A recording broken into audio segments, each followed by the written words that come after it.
Hello and welcome back to my YouTube channel. आज के इस वीडियो में हम class 12th economics new syllabus Maharashtra board का chapter number 4 supply analysis study करने वाले हैं। आज के इस वीडियो में हम लॉ ऑफ सप्लाई के एक्सेप्शन स्टडी करने वाले हैं। लास्ट वीडियो में हमने लॉ ऑफ सप्लाई पढ़ा था और मैंने आपको बताया था लॉ ऑफ सप्लाई बहुत ज़्यादा इम्पॉर्टेंट क्वेश्चन है आपके बोर्ड एग्जामिनेशन के लिए, तो प्लीज़ आप लॉ ऑफ सप्लाई बहुत ज़्यादा अच्छे से पढ़िए। तो जिसने वीडियो नहीं देखी है लिंक डिस्क्रिप्शन में मिल जाएगा, वीडियो को देख सकते हैं।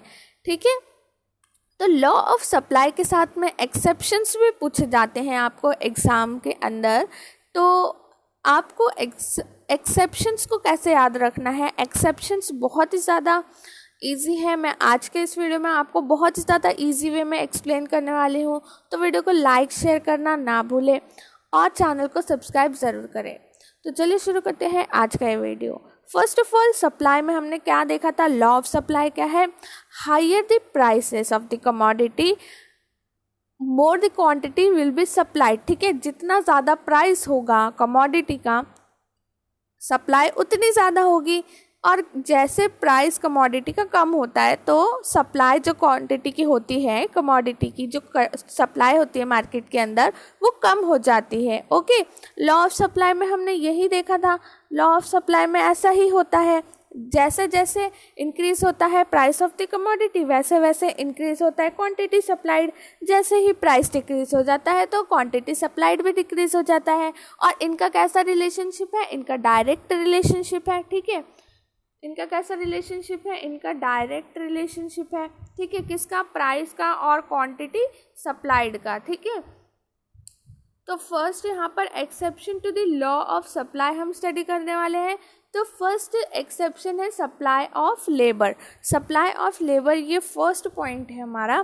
तो सप्लाई ऑफ लेबर के अंदर आप देखेंगे बैकवर्ड बेंडिंग स्लोप है यहाँ पर। ठीक है, तो फर्स्ट यहाँ पे सप्लाई ऑफ लेबर के अंदर आपको बताया है labour supplies the total number of hours that workers to work at a given wage rate.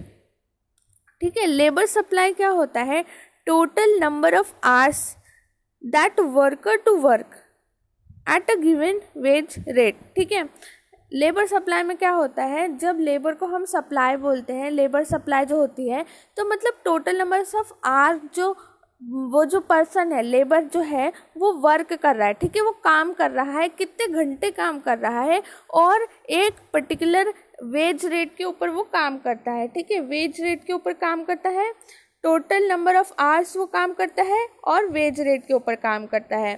ठीक है, लेबर सप्लाई यही है। It is represented graphically by a supply curve. अब हम नीचे जो मैंने आपको डायग्राम बना के बताया है उसमें हम देखने वाले हैं graphically representation of a supply curve. Okay, in case of labour as the wage rate rises the supply of labour. Supply of labour क्या है हमने पढ़ा, आवर्स ऑफ वर्क, एक पर्सन कितने घंटे काम करता है उससे सप्लाई ऑफ लेबर पता चलता है। सप्लाई ऑफ लेबर कैसे पता चलता है हमें, कितने घंटे, आवर्स ऑफ वर्क। ठीक है, कितने घंटे एक लेबर काम कर रहा है एट अ गिवन वेज, मतलब उसके पर्टिकुलर वेज रेट के ऊपर कितने घंटे वो काम कर रहा है। ठीक है, तो यहाँ पे देखिए क्या बताया, in case of labour as wage rate rises the supply of labor hours of work would increase so supply curve slopes upward। ठीक है, फर्स्ट पॉइंट में क्या बताया है कि जैसे जैसे वेज रेट बढ़ता है तो सप्लाई ऑफ लेबर बढ़ता है। ठीक है, क्या बढ़ता है, वेज रेट बढ़ता है तो सप्लाई ऑफ लेबर बढ़ता है, इसलिए जो सप्लाई कर्व है वो कैसा है, वो अपवर्ड स्लोप का है। कैसा है, वो अपवर्ड स्लोप का है, ये याद रखना है। पहले क्या होगा, पहले वेज रेट बढ़ेंगे और सप्लाई ऑफ लेबर बढ़ेगा। सप्लाई ऑफ लेबर क्या है, आवर्स ऑफ वर्क, जितने घंटे वो काम करता है पर्टिकुलर वेज रेट के ऊपर। ठीक है, फॉर एग्जांपल एक पर्सन है, उसके वेज रेट है 10 रुपीज़, ऐसे मैं बता रही हूँ एग्जांपल के लिए। ठीक है, स्मॉल डिजिट हमें ज़्यादा याद रहती है इसलिए स्मॉल डिजिट लिया है, स्मॉल फिगर लिया है। एक पर्सन है, वो 1 घंटे काम करता है। ठीक है, उसको कितने रुपए मिलते हैं, 10 रुपये मिलते हैं। जैसे ही उसके वेज रेट इंक्रीज हो जाते हैं उसके इंक्रीज़ हो जाते हैं 15 रुपीज़ फॉर एग्ज़ाम्पल, तो वो क्या करता है, वो ज़्यादा घंटे काम करने लगता है। ऐसे ही बताया है फर्स्ट पॉइंट के अंदर कि जैसे ही वेज रेट इंक्रीज़ होते हैं तो सप्लाई ऑफ लेबर इंक्रीज़ होती है, मतलब उनके आवर्स ऑफ वर्क, जो पर्सन है, जो लेबर है, वो ज़्यादा घंटे काम करता है, तो उससे क्या होता है, जो सप्लाई ऑफ लेबर का जो कर्व है वो कैसे जाएगा, ऊपर ऊपर ऊपर अपवर्ड जाएगा। ठीक है, याद रखना है, सबको ये याद रखना है। नेक्स्ट पॉइंट में क्या बताया है, सप्लाई ऑफ लेबर मतलब आवर्स ऑफ वर्क। ठीक है, supply of labour hours of work, याद रखना है, फॉल्स होता है। ठीक है, नेक्स्ट पॉइंट में क्या बताया है, सप्लाई ऑफ लेबर फॉल होगा with further rise in wage rate and supply curve of labour bent backward. अब यहाँ पे बहुत ज़्यादा ध्यान देने की ज़रूरत है। इस कंसेप्ट में आप बोलेंगे मैम आपने तो बताया, दीदी आपने तो बताया, दीदी आपने तो बताया था पहले कि जैसे जैसे प्राइस इंक्रीज़ होगा वैसे वैसे आवर्स ऑफ वर्क इंक्रीज़ होंगे, तो आप कैसे आप बोल रहे हो कि जैसे जैसे प्राइस इंक्रीज़ होगा तो लेबर सप्लाई मतलब आवर्स ऑफ वर्क कम हो जाएंगे। तो इसलिए कम हो जाएंगे कि अभी देखो एक पर्सन है, वो कितने घंटे काम करेगा, आप खुद ही सोचो। वो क्या चाहता है, मेरे वेज रेट इंक्रीज हो रहे हैं, ठीक है, इंक्रीज हो रहे हैं, एक पर्टिकुलर टाइम पीरियड तक ही वो काम कर सकता है और एक पर्टिकुलर वेज रेट के ऊपर कितने घंटे वो काम कर सकता है। ठीक है, और उसके आगे का जो टाइम है वो क्या करता है, वो सोचता है मैं थोड़ा आराम कर लूँ। देखो आराम भी तो एक चीज़ है ना, उसको हम बोलते हैं इकोनॉमिक्स में लीजर। क्या बोलते हैं हम, लीजर, ये याद रखना है सबको। तो वो पर्सन जो लेबर है वो क्या सोचता है, ये जो टाइम है मेरा, अब मैं और ज़्यादा काम नहीं करूँगा क्योंकि वैसे ही मेरे को अच्छे पैसे मिल रहे हैं, अच्छे वेजेस मिल रहे हैं, तो अब मैं और ज़्यादा वर्क जो है आवर्स ऑफ वर्क घंटे काम नहीं करूँगा क्योंकि मुझे जो टाइम है वो लीजर के लिए देना है। लीजर मतलब क्या होता है, आराम करेगा वो लेबर क्या करेगा, वो लेबर आराम करेगा। इसलिए अगर उसके प्राइस, उसके जो वेजेस हैं वो ज़्यादा बढ़ा भी दिए जाते हैं लेकिन फिर भी वो उतने ही घंटे काम करेगा जितने घंटे वो पहले काम कर रहा था, क्योंकि जो और उससे ज़्यादा वो घंटे काम ही नहीं कर सकता। आप खुद ही सोचो ना, मैनुअली एक वर्कर कितने घंटे काम कर सकता है, तो वो उतने ही घंटे काम करेगा और जो बाकी का टाइम है वो लीजर मतलब आराम करेगा क्योंकि उसको बहुत अच्छे से वेजेस मिल रहे हैं। ठीक है, इसलिए नेक्स्ट पॉइंट में बताया है सप्लाई ऑफ लेबर मतलब आवर्स ऑफ वर्क फॉल्स हो रहे हैं मतलब कम हो रहे हैं with the further rise in wage rate and supply curves जो है वो बैकवर्ड बेंडिंग है। कैसी बेंडिंग है, बैकवर्ड बेंडिंग है। This is because the worker would prefer leisure, मैंने आपको बताया leisure to work after receiving higher amount of wages. Leisure मतलब मैंने आपको बताया कि आराम करेंगे वो, ठीक है, लीजर एकदम अपना एंजॉय करेंगे टाइम जो उनको मिलेगा। ठीक है, तो वो क्या करते हैं, लेबर्स क्या करते हैं, वो एक एंजॉय करने का टाइम रखते हैं, वो आराम करेंगे। ठीक है, वो और काम नहीं करेंगे। Thus, after a certain point when wage rate rises, the supply of labor tends to fall. ठीक है, after a point of time क्या होता है, जब वेज रेट बढ़ते हैं मतलब और कितने भी वेज रेट बढ़ा लो आप, लेकिन एक लेबर को जितने घंटे काम करना है वो उतने घंटे काम करेगा, उससे ज़्यादा नहीं कर सकता, वो एक एक्सेस हो जाता है। ठीक है, वो बहुत ज़्यादा एक्सेस हो जाएगा, वो नहीं करेगा काम। उसको पता है मेरे को दिन के 10 घंटे काम करना है तो वो 10 घंटे ही करेगा। ठीक है, और बाकी का टाइम वो आराम करेगा क्योंकि इससे ज़्यादा वो काम कर ही नहीं सकता, उसको थोड़ा आराम करने की ज़रूरत है। वो लीजर के लिए अपना टाइम स्पेंड करेगा। क्यों करेगा, क्योंकि उसे पता है मुझे अच्छे वेज रेट मिल रहे हैं तो मुझे और ज़्यादा काम करने की ज़रूरत है ही नहीं। ठीक है, मुझे तो वैसे ही पहले से ही पैसे ज़्यादा मिल रहे हैं और पैसे ज़्यादा लेके मैं क्या करूँगा, मैं थोड़ा आराम भी तो कर सकता हूँ ना। तो उसको पता है मुझे अच्छे पैसे मिल रहे हैं, मुझे और ज़्यादा काम करने की ज़रूरत नहीं है। नेक्स्ट पॉइंट में देखिए यहाँ पे बताया है आपको एक टेबल बताया है। ठीक है, यहाँ पे ये जो डायग्राम है ना, ये डायग्राम अच्छे से देखो, ये डायग्राम में समझ में आएगा। ठीक है, ये डायग्राम को अच्छे से देखना है और ये डायग्राम की प्रैक्टिस बहुत अच्छे से करनी है। ठीक है, डायग्राम की प्रैक्टिस अच्छे से करनी है।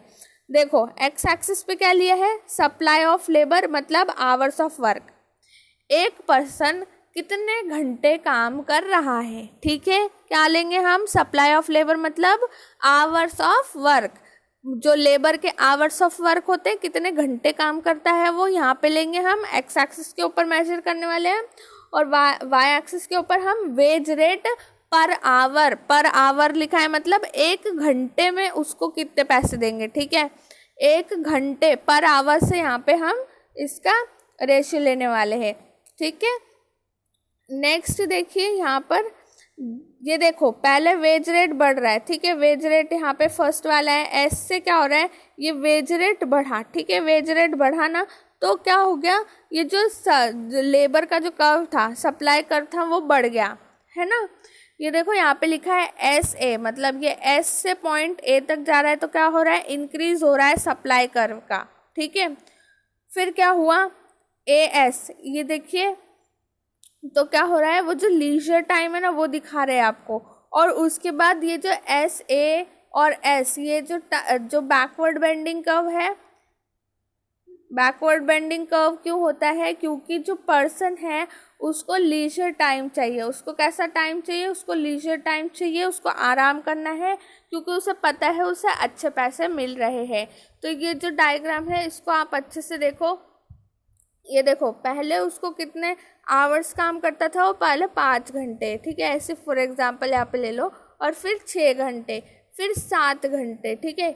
और यहाँ पे कैसे दिया है, 100 से वेज हुआ 200, फिर 300, ठीक है। तो ऐसे ही करते करते जब वेज बढ़ते जा रहे हैं, तो वो जो पर्सन है उसे पता है मुझे इतने घंटे काम करने पर भी, ठीक है, मुझे 6 घंटे काम करने पर भी मुझे 300 रुपये मिलेंगे, तो मैं क्या करूँगा, मैं जो टाइम है मैं लीजर के लिए दूंगा, मैं आराम करूँगा। और ये डायग्राम बनाना है, ये एक हाइपोथेटिकल डायग्राम है, ठीक है। मैं पहले ही आपको बता दूँ, क्लियर कर दूँ, ये एक हाइपोथेटिकल डायग्राम होता है, मतलब ये रियल लाइफ में नहीं होता है। हाइपोथेटिकल मतलब, अब यहाँ पर देखो, अब क्या करना है, यहाँ पे ये जो ऊपर डायग्राम बनाया था ना, इसको एक्सप्लेन करना है, ठीक है। यहाँ पे लिखा है एक्स एक्सिस के ऊपर में हमने आवर्स ऑफ वर्क जो है मेजर किया है, और वेज रेट पर आवर हमने वाई एक्सिस के ऊपर मेजर किया है। नेक्स्ट पॉइंट में बताया है, ये जो एस ए एस कर्व है ये रिप्रेजेंट कर रहा है backward bending supply curve of the labour, ठीक है। बैकवर्ड बेंडिंग है, देखो बैकवर्ड बेंडिंग क्यों है, देखो पहले ये इंक्रीज होता है, ठीक है, पहले सप्लाई इंक्रीज होता है इसका लेबर का, और उसके बाद में सप्लाई जो है, सप्लाई ऑफ लेबर हम कैसे गिनेंगे, आवर्स ऑफ वर्क, ये हमेशा दिमाग में रखो नहीं तो भूल जाओगे, ठीक है। आवर्स ऑफ वर्क, फिर वो क्या होता है, कम हो जाता है, इसलिए बैकवर्ड बेंडिंग है, पीछे की तरफ जाता है। पीछे की तरफ क्यों जाता है, क्योंकि लेबर को पता है मुझे तो बहुत अच्छे पैसे मिलेंगे, तो मुझे और ज़्यादा आवर्स काम करने की क्या ज़रूरत है। तो बताओ उसे क्या ज़रूरत है, उसे जब अच्छे पैसे मिलेंगे तो वो क्या करेगा, वो लीजर टाइम स्पेंड करेगा, वो क्या करेगा, वो आराम करेगा, ठीक है। अब यहाँ पे देखो, वेज रेट पहले कितने थे, 100 रुपये मिल रहे थे उसको पर आवर के, ठीक है, पर आवर, तो वो कितने घंटे काम कर रहा था, 5 घंटे काम कर रहा था, तो उसको टोटल कितना मिल रहा था, 500 रुपीज़ मिल रहा था। 500 कैसे, 100 इंटू 5, ठीक है, तो कितना मिला उसको, 500 रुपीज़ मिल रहा था, क्योंकि पहले वो कितने 5 घंटे काम कर रहा था, जब उसको 100 रुपये मिल रहे थे 1 घंटे के, ठीक है। उसके बाद क्या होता है, वेज रेट बढ़ जाते हैं, ठीक है, वेज रेट बढ़ जाते हैं, वेज रेट कितने होंगे, 100 से 200 हो जाएंगे, ठीक है। पहले उसको 100 रुपये मिल रहे थे, अब उसको 200 रुपये मिल रहे हैं, तो क्या होता है, उसका जो आवर्स ऑफ वर्क है, आवर्स ऑफ वर्क बढ़ जाता है, 5 घंटे से 7 घंटे हो जाता है। याद रखो, जब पहले इंक्रीज हो रहा है, फर्स्ट टाइम इंक्रीज हो रहा है, ये याद रखो, फर्स्ट टाइम इंक्रीज हो रहा है वेज रेट, ये याद रखना है सबको। फर्स्ट टाइम इंक्रीज हुआ तो क्या हो रहा है, यहाँ पे 100 से 200 हो रहा है, तो आवर्स ऑफ वर्क 5 घंटे से 7 घंटे बढ़ रहा है, ठीक है। तो क्या हो गया, उसको कितने पैसे मिलेंगे, 500 रुपये से 1400, ये 1400 रुपीज़ उसको मिलेंगे, ठीक है, क्योंकि हमने इंटू किया है 200 इंटू 7, ठीक है। तो उसको पर्टिकुलर कितने पैसे मिलेंगे, 1400 रुपीज़ मिलेंगे, ठीक है। At this point labourer enjoy the highest amount, ये देखो हाईएस्ट अमाउंट को अंडरलाइन कर लेना, हाईएस्ट अमाउंट, उसको कितना हाईएस्ट अमाउंट मिल रहा है, 1400 रुपीज़, वो बहुत खुश है, ठीक है, वो बहुत खुश है समझो, उसको बहुत ज़्यादा पैसे मिल रहे हैं, क्योंकि पहले उसको कितने पैसे मिले थे, पहले उसको मिले थे 500 रुपये, ठीक है। वेज कितने मिले थे, वेजेस उसको कितने मिले थे, 500 मिले थे, लेकिन अभी उसको वेजेस कितने मिले हैं, 1400 रुपीज़। मतलब देखो कितने ज़्यादा जो है वेजेस मिले उसको, ठीक है। उसके बाद क्या होता है, अगर अब इसके बाद वेज रेट राइज होते हैं, देखो नेक्स्ट पॉइंट देखो, if veg rate rises further, ठीक है, आगे अगर और फर्दर राइज होता है उसके वेज रेट के अंदर 200 to 300, total amount of wages may rise but the labourer will prefer leisure time and denies to work for extra hours, ठीक है। ये पॉइंट में देखो बताया है कि 200 से 300 रुपीज़ उसका 1 घंटे का, ठीक है, ये याद रखो, 1 घंटे का उसका वेज रेट कर दिया जाता है। लेकिन वो जो लेबर है वो ज़्यादा घंटे काम नहीं करना चाहता, टोटल अमाउंट ऑफ वेजेस में राइज, ठीक है, टोटल अमाउंट उसका बढ़ सकता है, लेकिन जो लेबरर है वो प्रिफर करता है लीजर, वो क्या करता है, लीजर, उसको आराम करना है, तो वो और ज़्यादा एक्स्ट्रा काम नहीं करेगा। इसीलिए ये जो स्लोप है वो बैकवर्ड बेंडिंग है। Thus he is ready to work only for 6 hours। यहाँ पर देखिए 6 hours, यहाँ पे 1 घंटा कम क्यों हो गया कम, क्योंकि उसके वेज रेट बढ़ गए, ठीक है। और जब उसके वेज रेट बढ़ गए तो उसे पता है अगर मैं 6 घंटे काम भी करूँगा तभी भी मुझे अच्छे पैसे मिलेंगे, ठीक है, क्योंकि वेज रेट इंक्रीज़ हो गए, पर आवर के हिसाब से उसके पैसे जो थे वो इंक्रीज़ हो गए। इसलिए उसे पता है कि अगर मैं 6 घंटे भी काम करूँ तभी भी मुझे 7 घंटे के हिसाब से पैसे मिलेंगे, तो मैं जो वो 1 घंटा है ना, 1 घंटा वो आराम कर सकता हूँ, और बाकी के जो भी उसको करना है वो कर सकता है। लेकिन वो बता दूं कि इसलिए यहाँ पर 6 आवर्स बताया, क्योंकि वो जो वेजेस राइज हो रहे हैं 200 से 300 तक, तो उसे पता है मैं 6 घंटे भी काम करूँगा तो आराम से मुझे पैसे मिलेंगे, मुझे 7 घंटे काम करने की ज़रूरत नहीं है। और ये जो मैंने इतना सारा बताया, ये अलग से एक क्वेश्चंस भी पूछा जा सकता है, तो इसे अच्छे से पढ़ना है, ठीक है। सप्लाई ऑफ लेबर, इसका एक सिंगल क्वेश्चन भी आ सकता है, ठीक है। अब नेक्स्ट पॉइंट पढ़ते हैं हम, exception to the law of supply का एग्रीकल्चर गुड्स, ठीक है। Agricultural goods, the law of supply does not apply to agricultural goods as they are produced in a specific season and the production depends on weather condition। अब हमने law of supply में क्या पढ़ा था, वापस से याद करो, जैसे जैसे प्राइस इंक्रीज होगा वैसे वैसे क्वांटिटी डिमांड जो सप्लाई थी मार्केट में वो सप्लाई इंक्रीज होगी। लेकिन एग्रीकल्चरल गुड्स जो है एक्सेप्शन में आते हैं, मतलब इनको छोड़ दो, ठीक है। एक्सेप्शनल क्वालिटी, एक्सेप्शन जो होते हैं वो लोग एकदम अलग होते हैं, ठीक है, एक्सेप्शनल होते हैं वो लोग। तो यहाँ पे एग्रीकल्चरल गुड्स भी जो है ना वो एक्सेप्शन की कैटेगरी में आते हैं, मतलब इनको छोड़ दो, क्योंकि ये जो पर्टिकुलर सीज़न में होते हैं, ठीक है, यहाँ पर बताया है आपको स्पेसिफिक सीज़न में प्रोड्यूस होते हैं, उसके लिए जो क्लाइमेटिक कंडीशन, वेदर कंडीशन अच्छी होनी चाहिए, और अगर अनफेवरेबल चेंज आ जाते हैं वेदर के अंदर तो हमारी जो एग्रीकल्चर प्रोडक्शन है वो बहुत ज़्यादा लो हो जाती है, and the supply cannot be increased even at a higher prices. मैंने आपको पहले भी बताया, अगर एक पर्टिकुलर जगह है, एरिया है, ठीक है, वहाँ पर नेचुरल कैलामिटी ऑकर होती है। नेचुरल कैलामिटी क्या होती है, मतलब फ्लड आ जाता है, बाढ़ आ जाती है, या फिर तूफान आ जाता है, या फिर बहुत ज़्यादा बारिश आ जाती है, या फिर भूकंप आ जाता है, मतलब कुछ भी हो जाता है, ठीक है। तो जो क्रॉप था वो फेल हो जाता है, क्रॉप फेलियर हो जाता है, ठीक है। तो एग्रीकल्चर प्रोडक्शन उतना ज़्यादा हो नहीं पाता है। तो अगर एग्रीकल्चर प्रोडक्शन नहीं हो पाता है तो आप कितना भी कमोडिटी का प्राइस बढ़ा दो, एक क्रॉप का प्राइस आप कितना भी कर दो, राइस के प्राइस आप कितने भी बढ़ा दो, लेकिन जो सप्लाई है वो इंक्रीज़ नहीं होगी, ये समझो। क्योंकि हमारे पास प्रोडक्शन ही नहीं है। जब एक चीज़ का प्रोडक्शन आपके पास है ही नहीं तो आप उसके प्राइसेस को कितना भी बढ़ा दो, सप्लाई बढ़ेगी नहीं। क्या नहीं होगा? सप्लाई इंक्रीज नहीं होगी।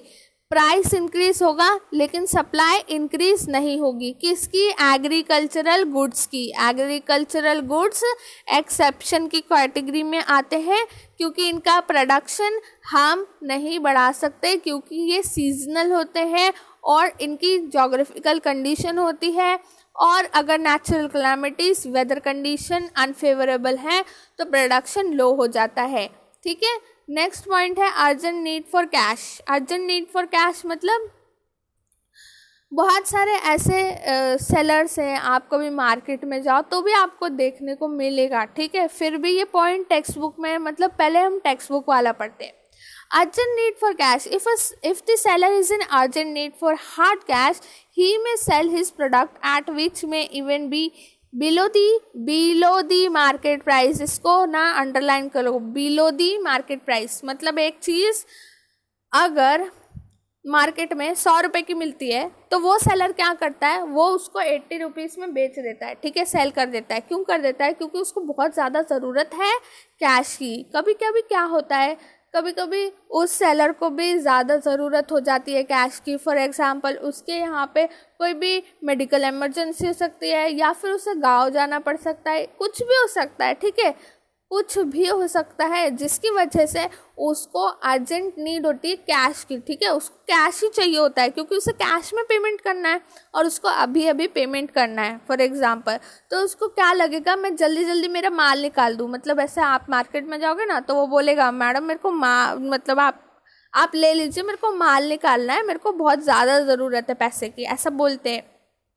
ठीक है, अगर आप मार्केट में रियल लाइफ में सुनोगे तो ठीक है, तो वो लोग ऐसा बोलते हैं आप ले लीजिए इतने में। और बहुत मोस्ट ऑफ द टाइम देखोगे कि जब हम मार्केट में जाते हैं तो कभी कभी एक प्रोडक्ट हमें बहुत सस्ते में मिलता है और वो पर्सन ने सेल लगाई होती है और किसी ने भी नहीं लगाई होती है। ठीक है, मार्केट में जाना कभी कभी ऐसा होता है 5 सेलर होते हैं लेकिन एक सेलर जो होता है ना, कभी कभी मोस्ट ऑफ द टाइम, बहुत रेयर केसेस में होता है ये। ठीक है, रेयर केसेस में होता है कि आप देखेंगे कि एक ही पर्सन है पूरी की पूरी मार्केट के अंदर, उसने ही सेल लगाई है, तो कहीं ना कहीं उसको अर्जेंट नीड होती है कैश की। ठीक है, ये अच्छे से समझ लेना। कभी कभी उसको ही अर्जेंट नीड होती है कैश की, उसको बहुत ज़्यादा ज़रूरत होती है, इसीलिए वो बिलो दी मार्केट प्राइस में क्या करता है, अपने जो माल है, जो उसकी जो क्वांटिटी, जो प्रोडक्ट है ना, उसको वो बेच देता है, सेल कर देता है। नेक्स्ट पॉइंट है पेरिशेबल गुड्स। पेरिशेबल गुड्स मैंने आपको बताया जो बहुत जल्दी ख़राब हो जाते हैं, जिनकी जो लॉन्ग लाइफ ड्यूरेशन नहीं होती है, उनकी बहुत ही शॉर्ट लाइफ ड्यूरेशन होती है। फॉर एग्जांपल हम उसको कंसिडर करेंगे, मिल्क को कंसिडर करेंगे, हम वेजिटेबल्स को कंसिडर करेंगे पेरिशेबल गुड्स के अंदर। ठीक है, वेजिटेबल्स अलग अलग होते हैं और वो बहुत ज़्यादा जल्दी ख़राब हो जाते हैं। फॉर एग्ज़ाम्पल फ़िश भी ऐसे ही होती है, पेरिशेबल कमोडिटी होती है वो, और उसमें वो भी जल्दी जो है ख़राब हो जाती है। मतलब वो in case of perishable good the supplier would offer to sell more quantities at lower prices to avoid losses. For example vegetable eggs etcetera. Okay, ठीक है, ये जो पेरिशेबल कमोडिटीज़ होती है इनको कभी कभी क्या होता है, सेलर्स है ना बहुत सस्ते में निकाल देते हैं। मतलब सस्ते में मतलब बहुत कम प्राइस पे जो होते हैं, बिलो मार्केट प्राइस पे वो लोग उसको सेल कर देते हैं। फॉर एग्जांपल अगर आप मार्केट में जाओगे तो मॉर्निंग के टाइम पे ना आपको बहुत ज़्यादा हाई प्राइसेस पे कमोडिटीज़ जो वेजीज मिलती है ना, मतलब वेजिटेबल्स, फिश वगैरह जो है ना, बहुत ज़्यादा प्राइस में मिलते हैं मॉर्निंग में जाएंगे तो। और अगर आप 9 बजे, ठीक है, रात को 9 बजे जाते हो तो वो प्राइस जो है ना वो ऑटोमेटिकली कम हो जाता है, क्योंकि वो सुबह से जो रहता है ना उनका वेजिटेबल्स रात तक बचा हुआ मार्केट के अंदर, जो वो पर्सन लेके बैठा है, ठीक है, सेलर लेके बैठा है, तो वो क्या होता है, जो उसकी जो कमोडिटी होती है वो सोचता है अरे अगर अभी मैंने मेरा प्रोडक्ट नहीं सेल किया तो ये ख़राब हो जाएगा, क्योंकि उसे पता है ये एक पेरिशेबल कमोडिटी है। ठीक है, अगर आज मैंने वेजिटेबल्स को सेल नहीं किया तो कल ये ख़राब हो जाएंगी। इस वजह से क्या करते हैं वो लोग, जो शाम के टाइम है, जो शाम का टाइम होता है ना मार्केट का 9 बजे, वो लोग सस्ते सस्ते में मतलब बहुत ही कम प्राइस पे अपनी कमोडिटी को सेल कर देते हैं, वेजिटेबल्स को सेल कर देते हैं। फॉर एग्जांपल एक सेलर को पता है मेरे एग्स का जो है 1 मंथ का ही ड्यूरेशन है, फॉर एग्जांपल बता रही हूँ। तो जब उसकी जो एग्स आए स्टार्टिंग में वो उतने ही रेट का बेचेगा जितना एग्स का प्राइस है, लेकिन बाद में क्या होता है उसको पता है मेरे एग्स अभी तक नहीं मतलब उसने सेल कर पाए हैं और अभी 2-3 दिन रह गए हैं, तो उसके बाद तो ख़राब हो जाएंगे एग्स। तो ख़राब होने से अच्छा है मैं इसे बेच दूँ, ठीक है, मैं इसे बेच दूँ। तो इसलिए क्या होता है कभी कभी ये जो पेरिशेबल गुड्स होते हैं ना, इनको लोअर प्राइस पे भी बेच दिया जाता है। क्यों? क्योंकि उनको लॉस अवॉइड करना है, अवॉइड लॉसेस, मतलब उनको घाटे में नहीं जाना है, इसलिए वो सस्ते दाम पर और कम प्राइस पे अपने जो प्रोडक्ट है उसको सेल कर देते हैं। लास्ट पॉइंट है यहाँ पर रेयर गुड्स। रेयर गुड्स मतलब जो बहुत ज़्यादा रेयर होते हैं, जिनकी सप्लाई इंक्रीज और डिक्रीज नहीं हो सकती है, ठीक है, क्योंकि ये बहुत रेयर होते हैं, इनके प्राइसेस आप कितने भी बढ़ा दो ये आपको सप्लाई नहीं हो सकती है, क्योंकि ऑटोमेटिकली रेयर गुड्स बता रही हूँ मैं। रेयर गुड्स में क्या क्या आता है? Rare paintings, old coins, antique goods, ठीक है, ये जो होते हैं चीज़ें, इनकी सप्लाई को बढ़ाया नहीं जा सकता क्योंकि इनकी प्रोडक्शन नहीं हो सकती, ठीक है। फॉर एग्जांपल अगर एक पेंटिंग है मोनालिसा की, तो मतलब 2-4 तो नहीं बना सकते, एक ही होगी ना वो पेंटिंग।